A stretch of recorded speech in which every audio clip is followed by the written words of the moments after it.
আজকে আমি আপনাদের সম্মুখে যে বিষয়টি উপস্থিত হয়েছে সেটি হলো যে ইব্রাহিম আলাইহিস সালামের মূর্তি ভাঙার ঘটনা। কারণ এই সমস্ত ইতিহাসগুলো আমাদেরকে জানতে হবে, কারণ এই সমস্ত ইতিহাস অন্যান্য সময় হয় না বা বলার টাইম হয় না। তো এই সময় একটা এসছে যেটা আমরা পালন করে থাকি ইব্রাহিম আলাইহিস সালামের একটি সুন্নাত।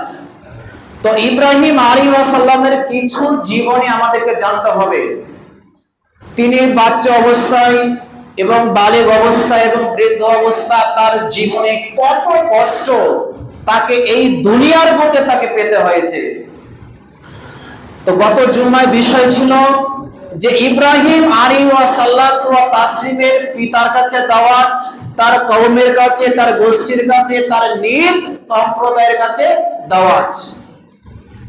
এবার আসছে ইব্রাহিম আলাইহিস সালাম মনে মনে চিন্তা করলেন যে আমি আমার নিজ পিতাকে সঠিক পথে নিয়ে আসতে পারলাম না, আমার কওম, আমার গোষ্ঠী, আমার নিজ বংশকে পারলাম না সঠিক পথে নিয়ে আসতে। ইব্রাহিম আলাইহিস সালাম এবার মনে মনে চিন্তা করছেন যে তাদেরকে যুক্তির মাধ্যম দিয়ে, তাকে অজুহাতের মাধ্যম দিয়ে, অনেক কলা কৌশলের মাধ্যম দিয়ে আমি বোঝানোর চেষ্টা করলাম আমার নিজ জন্মদাতা পিতাকে, আমার বংশকে, আমার গোটা গোষ্ঠীকে বোঝানোর চেষ্টা করলাম, কিন্তু তারা কোনো মতে বুঝতে রাজি হলো না। এবার ইব্রাহিম আলাইহিস সালাম মনে মনে চিন্তা করলেন আমাকে এমন একটি কাজ করতে হবে, এমন একটি কর্ম করতে হবে যাতে করে তাদের মনে তাদের তাওহীদের চেতনা তাদের ফিরে আসে। ইব্রাহিম আলাইহিস সালাম মনে মনে এই কল্পনা করছেন আমাকে এমন একটি কাজ করতে হবে যাতে গোটা সমাজ, গোটা জায়গা, গোটা সমাজ আপনার নড়ে ওঠে, এমন একটি কাজ আমাকে করতে হবে। ইব্রাহিম আলাইহিস সালাম তাদের সম্প্রদায় বছরে একটি করে উৎসব হতো, বছরে একটি করে তাদের উৎসব, যেমন আমাদের বছরে দুটি উৎসব হয়, সেই ইব্রাহিম আলাইহিস তাসলিমদের সম্প্রদায়ের বছরে একটি করে উৎসব হতো। তাদের বিশাল মেলার আয়োজন, তাদের আরো অনেক কৃষ্টি কালচার তাদের সে জায়গাতে হতো। ইব্রাহিম আলাইহিস সালামকে বলা হলো যে তোমাকে আমাদের উৎসবে, আমাদের মেলায়, ওই জায়গায় তোমাকে যেতে হবে। ইব্রাহিম আলাইহিস সালাম বলেছিলেন আনা সাকিম, আমি অসুস্থ হয়ে আছি, আমি যেতে পারবো না। ইব্রাহিম আলাইহিস সালাম যেতে রাজি হলেন না। ইব্রাহিম আলাইহিস সালাম নিজেকে অসুস্থ বা বেমারি বলতে চাইলেন এবং সমস্ত মানুষ তারা সেই তাদের আপনার কিনা তাদের সেই উৎসবে সমস্ত মানুষ চলে গেল।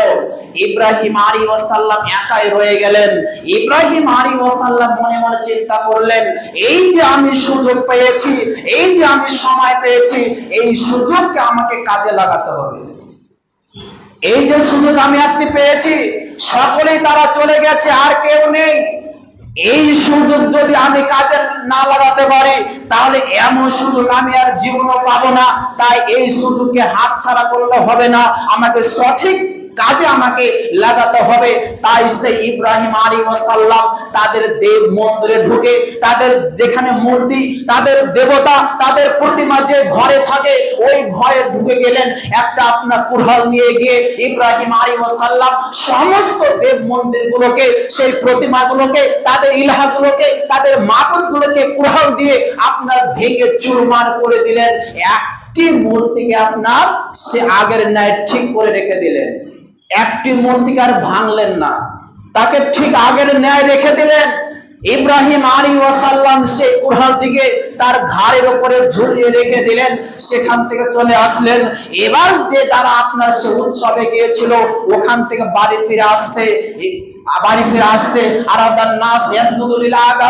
এরপর তারা মনে মনে চিন্তা করলেন, মনে মনে কল্পনা করলেন আমাদের উৎসবের দিন, আমাদের আনন্দের দিন, আমাদের একটা খুশির দিনে আমরা দেব মন্দিরে গিয়ে তাকে সেজদা করব, আমাদের প্রতিমাকে সেজদা করব, সেখানে গিয়ে মাথা নত করব। এই উদ্দেশ্য নিয়ে ওই সমস্ত মুশরিক তারা ঈদের থেকে ফিরে এসে তারা সেখানে এবার ঢুকবে তাদের মন্দিরের ঘরে। সেখানে তারা ঢুকবে। এবার যেমন তারা ঢুকেছে, দেখছে সব ভেঙে চুরমার করে দেওয়া হয়ে গেছে, ভেঙে তছনছ করে দিয়েছে। তারা হতভম্ব হয়ে গেল, অবাক হয়ে গেল। আমাদের দেবতার সঙ্গে, আমাদের মাবুদের সঙ্গে, আমাদের ইলার সঙ্গে, আমাদের মূর্তির সঙ্গে কে এমন অন্যায় আচরণ করেছে, কে এমন দুর্ব্যবহার করেছে, কে এমন অন্যায় আচরণ করেছে। তাদের মধ্যে একজন ব্যক্তি বললেন, অবশ্যই ইব্রাহিম এই কাজটি করেছে, কারণ আমরা সব সময় শুনতাম সে ইব্রাহিমকে আমাদের মূর্তির বিরুদ্ধে, আমাদের দেবতার বিরুদ্ধে, আমাদের মাবুদের বিরুদ্ধে সব সময় তিনি কথা বলতেন। অবশ্যই ইব্রাহিম আমাদের মাবুদের সঙ্গে এমন আচরণ করেছে। ইব্রাহিম আলাইহিস সালামকে ডেকে নিয়ে আসা হলো। আনতা ফালতা হাদা বিআলিহাতিনা ইয়া ইব্রাহিম, হে ইব্রাহিম, তুমি কি আমাদের উপাস্যদের সঙ্গে, আমাদের মাবুদের সঙ্গে তুমি কি এমন ব্যবহার করেছো, ভেঙে চুরমার করে দিয়েছো? হে ইব্রাহিম, আমার মাবুদের সঙ্গে তুমি কি এমন ব্যবহার করেছো? ইব্রাহিম আলাইহিস সালাম বলছেন, এটা কি করে হয়? বাল ফালাহু কাবিরুহুম, বরং সেই বড় মূর্তিটা এই কাজ করেছে। হাজা ফাসালুহুম, নইলে তাকে একবার জিজ্ঞাসা করে দেখো, ইন কাম ইয়ান্তিকুন, যদি সে কথা বলতে পারে। ইব্রাহিম আলাইহিস সালাম তাদেরকে বলছে, বরং সে বড় মূর্তিটা ভেঙেছে, নইলে তাকে একবার জিজ্ঞাসা করে দেখো যদি সে কথা বলতে পারে। কাফের বেঈমান মুশরিকরা লজ্জিত হয়ে গেল, মাথা নিচু করে নিল। তারপর বলছে, ক্বাদ আলিমতা মা হাউলাই ইয়ান্তিকুন, ইব্রাহিম তুমি তো জানো আমাদের দেবতা, ইব্রাহিম তুমি তো জানো আমাদের মাবুদ, আমাদের মূর্তি কথা বলতে পারে না, তাহলে কেমন করে তাকে জিজ্ঞাসা করব? ইব্রাহিম আলাইহিস সালাম বলছেন, ক্বালা আফা তা'বুদুনা মিন দুনিল্লাহি, তাহলে তোমরা কি এমন মাবুদের ইবাদত করো, তাহলে কি তোমরা এমন দেবতার পূজা করো, তাহলে কি তোমরা এমন মাবুদের ইবাদত করো? মালা ইয়ানফাউকুম, যে সাহায্য করতে পারে না, শাইয়্যা ওয়ালা ইয়াজুরুকুম, যে কোনো ক্ষতি করতে পারে না, এমন মাবুদের তোমরা ইবাদত করো, এমন মাবুদের তোমরা সিজদা করো, এমন মাবুদের তোমরা পূজা করো। এটা কি করে হতে পারে? ওয়ালা তা'বুদুনা মান তানহিতুন, আরে তোমরা এমন বোকা আছো, তোমরা এমন জাহেল আছো, যাকে নিজ হাতে তৈরি করে, নিজ হাতে বানিয়ে, নিজ হাতে দাঁড় করে দিয়ে তাকে তোমরা সিজদা করো। এটা কি করে হতে পারে? এটা হতে পারে না। ওই সমস্ত কাফের বেঈমান মুশরিকরা, বাদশা নমরুদ আপনার হতভম্ব হয়ে গেল।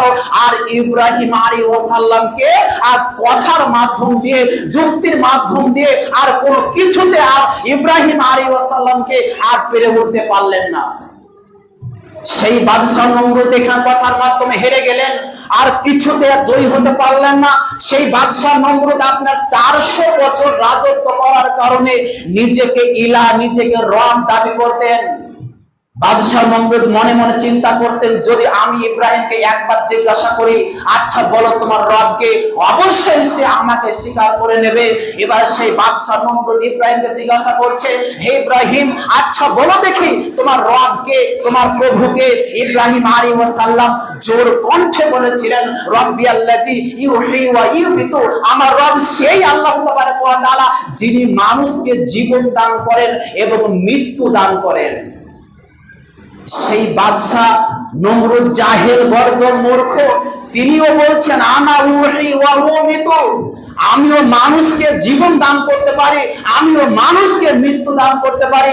একজনকে ডেকে নিয়ে আসা হলো, তাকে হত্যা করে দিলেন, আর একজনকে ডেকে নিয়ে আসা হলো, তাকে ছেড়ে দিল। ইব্রাহিম দেখো দেখো দেখো, আমিও মানুষকে জীবন দান করতে পারি, আমিও মানুষকে মৃত্যু দিতে পারি।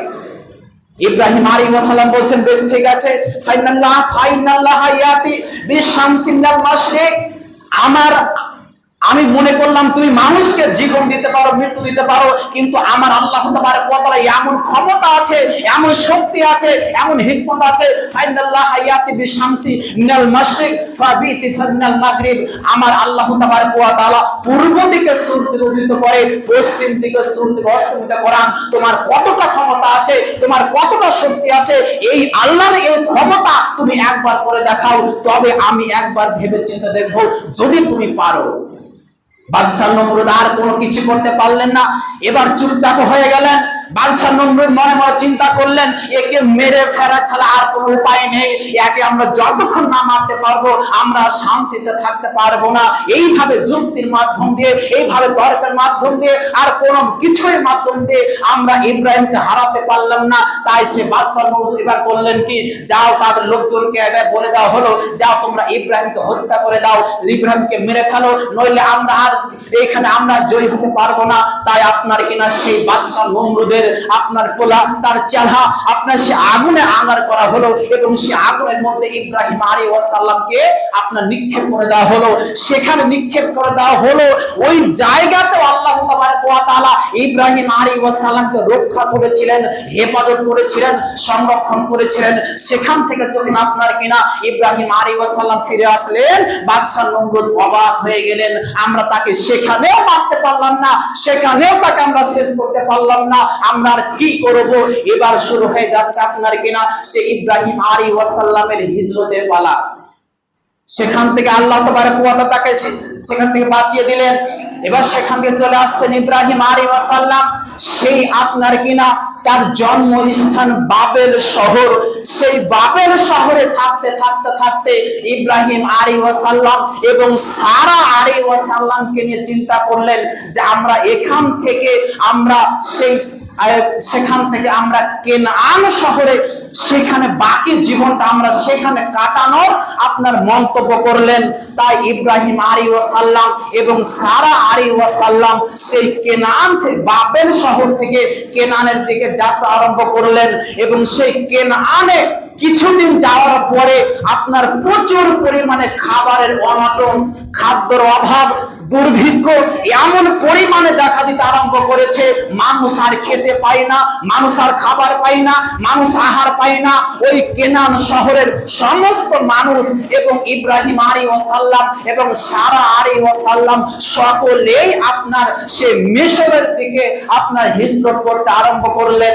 আল্লাহ তাবারক ওয়া তাআলা চাইলে সেই ইব্রাহিম আলাইহিস সালামকে কেনানে খাবার পাঠাতে পারতেন।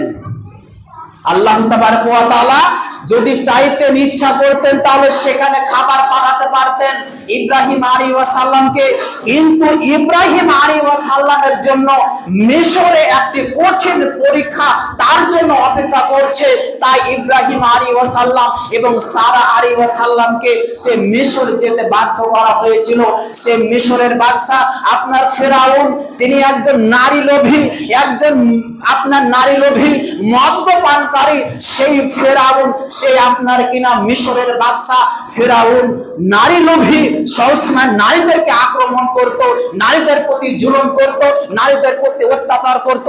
সেই ফেরাউন আর মদ পান করত। সে আপনার ফেরাউন এমত অবস্থায় আপনার কিনা সেই ইব্রাহিম আলাইহিস সালাম যখন সেই মিশরের দিকে যাত্রা আরম্ভ করলেন, মিশরে যাওয়ার পথে আপনার সে মিশরে যাওয়ার পথে তাদের একটা ছিল যে যখনই সে মিশরের বুকে একটি সুন্দর মহিলা আসবে, তখনই তাকে সেই বাদশা ফিরাউনের কাছে তাকে নিয়ে যাবে।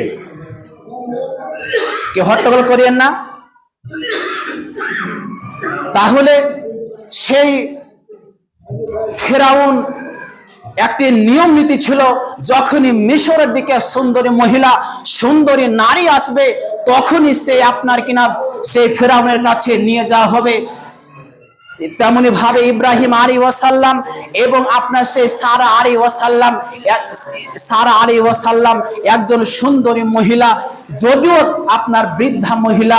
এমত অবস্থায় সেই সারা আলাইহিস সালামকে যখন মিশরের বুকে আপনার চলে গেলেন, সারা আলাইহিস সালামকে জিজ্ঞাসা করা হলো, তোমার সঙ্গে যে পুরুষ আছে, ওটা তোমার সম্পর্কে লাগে? ইব্রাহিম আলাইহিস সালাম বললেন, ওটা আমার বোন লাগে। কারণ সেই জায়গাতে একটি নিয়ম ছিল যে যদি তার স্বামীকে পেয়ে যায়, তাহলে স্বামীকে হত্যা করে আপনার সেই মহিলাকে ফেরাউনের কাছে উপস্থিত করা হবে। আর যদি পিতা হয় কিংবা বোন হয়, তাহলে তাদেরকে ছেড়ে দিয়ে ওই মহিলাকে ফেরাউনের কাছে নিয়ে যাওয়া হবে। তাই ইব্রাহিম আলাইহিস সালামকে জিজ্ঞাসা করলেন, ওই মহিলা তোমার কে হয়, তোমার সম্পর্ক কে হয়, তোমার কে সম্পর্ক হয়? তখন সেই আপনার কিনা ইব্রাহিম আলাইহিস সালাম বললেন যে ওটা আমার বোন হয়, ওটা আমার বোন লাগে। তাই সেই তাদের দলবল ইব্রাহিম আলাইহিস সালামকে ছেড়ে দিলেন এবং সেই সারা আলাইহিস সালামকে আপনার ফিরআউনের কাছে উপস্থিত করা হলো। ইব্রাহিম আলাইহিস সালাম আল্লাহর রাস্তায় সারা আলাইহিস সালামকে জিম্মা করে দিলেন। ইব্রাহিম আলাইহিস সালাম ওযু করলেন, সুন্দর করে ওযু করার পরে সালাতে দাঁড়িয়ে গেলেন। হে আল্লাহ পাক রব্বুল আলামিন, আমার স্ত্রীকে, সে একজন ফিরআউন কাফের বেঈমান মুশরিক, আমার স্ত্রীকে আটক করেছে, জিম্মা নিয়ে নিয়েছে। হে আল্লাহ পাক রব্বুল আলামিন, আমার স্ত্রীকে তুমি হেফাজত করবে। হে আল্লাহ, আমার স্ত্রীকে তুমি সংরক্ষণ করবে। হে আল্লাহ, আমার স্ত্রীকে তুমি হেফাজত করবে। এইভাবে আল্লাহ তাবারক ওয়া তাআলার কাছে ইব্রাহিম আলাইহিস সালাম আকুল ভাবে প্রার্থনা করলেন এবং ইব্রাহিম আলাইহিস সালামের এই বিশ্বাস, দৃঢ় বিশ্বাস ছিল যে আমার স্ত্রী সারাকে অবশ্যই আল্লাহ তাবারক ওয়া তাআলা হেফাজত করবেন, সংরক্ষণ করবেন। আর ওইদিকে আপনার কিনা সারা আলাইহিস সালামকে যখন ফিরআউনের কাছে নিয়ে যাওয়া হলো, সারা আলাইহিস সালামের কাছে আসলেন ফিরআউন। সারা আলাইহিস সালাম ওযু করলেন, তিনিও সালাতে দাঁড়িয়ে গেলেন। আল্লাহর 2 রাকাত সালাত আদায় করার পরে আল্লাহর কাছে দুহাত তুলে বলছে, হে আল্লাহ, যদি আমি তোমার প্রতি ঈমান নিয়ে এসে থাকি, যদি তোমার নবীকে আমি বিশ্বাস করে থাকি, তোমার নবীর উপর আমি ঈমান নিয়ে থাকি, তাহলে হে আল্লাহ, এই কাফের বেঈমান মুশরিককে আমার উপরে জয় করিও না। হে আল্লাহ পাক রব্বুল আলামিন, যদি আমার সতীত্বকে যদি আমার স্বামীর জন্য আমি হেফাজত করে থাকি, হে আল্লাহ, যদি আমার সতীত্বকে আমার স্বামীর জন্য আর হেফাজত করে থাকি, হে আল্লাহ, যদি আমার সতীত্বকে আমার স্বামীর জন্য জিম্মা দিয়ে থাকি, হে আল্লাহ, তাহলে আমার উপরে এই কাফের বেঈমান মুশরিককে আমার উপরে জয় করিও না। এইভাবে সারা আলাইহিস সালাম বারবার ভাবে সে আল্লাহর কাছে ফরিয়াদ করলেন, আল্লাহর কাছে কান্নাকাটি করে ফরিয়াদ করলেন, হে আল্লাহ, কাফেরকে আমার উপরে জয় করিও না। যদি তোমাকে বিশ্বাস করে থাকি, তোমার নবীকে আমি বিশ্বাস করি, যদি আমরা তোমার প্রতি দৃঢ় ঈমান নিয়ে থাকি, তাহলে এইভাবে করিও না। এই দোয়া যখন করে দাও শেষ হয়ে গেল, সঙ্গে সঙ্গে আল্লাহ তাবারক ওয়া তাআলা এই সারা আলাইহিস সালামের দোয়া সঙ্গে সঙ্গে আপনার কবুল করে নিলেন। এরপর যখন শেষ হয়ে গেল, এরপর সে আপনার ফিরআউন সারা আলাইহিস সালামের দিকে তাকে ধরার জন্য হাত বাড়ালেন। সঙ্গে সঙ্গে আপনার কিনা হাত অভ্যাস হয়ে গেল, ছটপট করতে করতে মাটিতে লুটিয়ে পড়লো। সারা অবাক হয়ে গেলেন, হে আল্লাহ, যদি এই অবস্থায় তিনি মরে যায়, তাহলে তারা ভাববে আমি তাকে হত্যা করেছি। হে আল্লাহ, তুমি তাকে ঠিক করে দাও। আবার ঠিক হয়ে গেল, আবার তাকে ধরার জন্য হাত বাড়ালেন, আবার সে ছটপট করতে করতে আবার মাটিতে লুটিয়ে পড়লো, আবার সে দোয়া করলেন। এইভাবে আপনার কিনা 2 থেকে 3 বার আপনার বেহুশ হয়ে গিয়ে মাটিতে লুটিয়ে পড়েছে ছটপট করতে করতে। এই সারা আলাইহিস সালাম আল্লাহর প্রতি এতটাই বিশ্বাস ছিল, আল্লাহর প্রতি এতটাই আস্থা ছিল, আল্লাহর প্রতি এতটাই ভরসা ছিল যে কাফের বেঈমান মুশরিককে আমার উপরে জয় করবে না, এই দৃঢ় এই বিশ্বাস আপনার ছিল। এরপর সেই ফিরআউন মনে মনে তাদেরকে বললেন যে তোমরা আমার কাছে কোন শয়তানকে নিয়ে এসছো, যাও ইব্রাহিমের কাছে ফিরিয়ে দাও, ইব্রাহিমের কাছে দিয়ে এসো এবং এই সারা আলাইহিস সালামের খিদমত করার জন্য, তাকে সেবা করার জন্য সেই হাজেরা আলাইহিস সালামকে উপঢৌকন হিসেবে তাকে দেওয়া হলো। সারা আলাইহিস সালাম এবং হাজেরা আলাইহিস সালামকে ইব্রাহিম আলাইহিস সালামের কাছে পাঠিয়ে দেওয়া হলো। এরপর সেই যখন তারা চলে আসলেন ইব্রাহিম আলাইহিস সালামের কাছে, ওই দিকে ইব্রাহিম আলাইহিস সালাম আল্লাহর কাছে দোয়াতে রত আছেন, জায়নামাজে বসে আছেন, এখনো পর্যন্ত আল্লাহর কাছে দোয়া করছেন, হে আল্লাহ, আমার স্ত্রীকে তুমি হেফাজত করবে, সংরক্ষণ করবে। যখনই হাজেরা আলাইহিস সালাম এবং সারা আলাইহিস সালাম দেখতে পেলেন, সঙ্গে সঙ্গে বললেন আলহামদুলিল্লাহ। আল্লাহ তাবারক ওয়া তাআলা প্রশংসা করলেন যে আল্লাহ তাবারক ওয়া তাআলা ইব্রাহিম আলাইহিস সালামকে আগুনের কঠিন দাও দাও করে আগুন জ্বলছে, ওই আগুনে যখন ইব্রাহিম আলাইহি ওয়াসাল্লামকে নিক্ষেপ করে দেওয়া হলো। ওই আগুন থেকে বাদশা নমরুদের কলা কৌশল থেকে বা নমরুদের আপনার সেই নিকৃষ্ট কাজ থেকে যখন আল্লাহ তাবারক ওয়া তাআলা সেই ইব্রাহিম আলাইহিস সালামকে রক্ষা করেছেন, ইব্রাহিমের যাররা পরিমাণ ক্ষতি করে নাই, তার কোনো কিছু করতে পারে নাই, ওই ইব্রাহিম আলাইহিস সালামের একজন ঈমানদার স্ত্রী, তার ঈমানদার স্ত্রীকে কেন আল্লাহ তাবারক ওয়া তাআলা রক্ষা করবেন না, কেন তাকে হেফাজত করবেন না? এরপর